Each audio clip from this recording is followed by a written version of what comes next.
खुलुमबाय गोजोन फुंबिलिनि गाहाम हामलायनायखौ बयनिसिमबो जासिहरनाय थाबाय। दिनै 23 मार्च 2025 इं मायथाइनि सानसेनि फाजामुथियाव थानाय राशिफोरखौ फरायथिनो लाबाय। मेष राशि फालांगियाव मुलाम्फा जागोन। रां थिसननायनिफ्राय गोजानाव थानांगोन। दावबायनायनि गोहो थानो हागौ।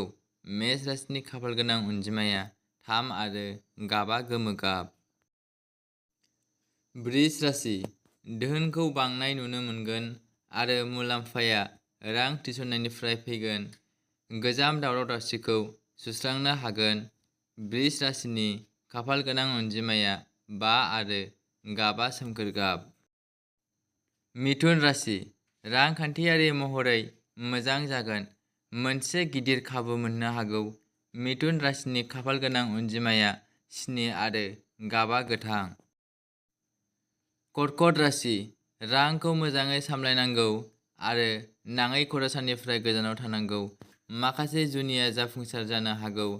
कर्कट राशिनि खाफाल गोनां अनजिमाया 9 आरो गाबा गोमो।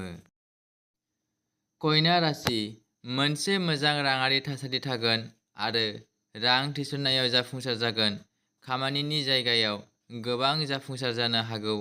कन्या राशिनि खाफाल गोनां अनजिमाया 4 आरो गाबा गोथां। वृश्चिक राशि गोदान रां थिसननायनिफ्राय मुलाम्फा जागोन आरो राङारि थासारिया गोख्रों जागोन। गोदान बिथांखिफोराव जाफुंसार जागोन। वृश्चिक राशिनि खाफाल गोनां अनजिमाया 1 आरो गाबा सना गाब। धनु राशि राङारि थासारिया सरासनस्रा थागोन। नाङै खरसाफोरखौ एराय। सासे गोजाम लोगोखौ लोगो हमनो हागौ। धनु राशिनि खाफाल गोनां अनजिमाया 2 आरो गाबा गुफुर। मकर राशि फालांगियाव गोदान रांखान्थियारि जाफुंसार जानो हागौ। सोलोजों रां थिसननो हायो। हरखाबै दावबायनायनि खाबु मोननो हागौ। मकर राशिनि खाफाल गोनां अनजिमाया 5 आरो गाबा गोथां। कुम्भ राशि सम्पथियाव मुलाम्फा जानो हागौ। साननानै रां थिसननो हागौ। थालांनाय खामानिफोराव जाफुंसार जानो हागोन। कुम्भ राशिनि खाफाल गोनां अनजिमाया 6 आरो गाबा गलाफि। मीन राशि नोंथांनि नाजानायखौ बाख्नायगोन आरो राङारि मुलाम्फानि इसारा दं।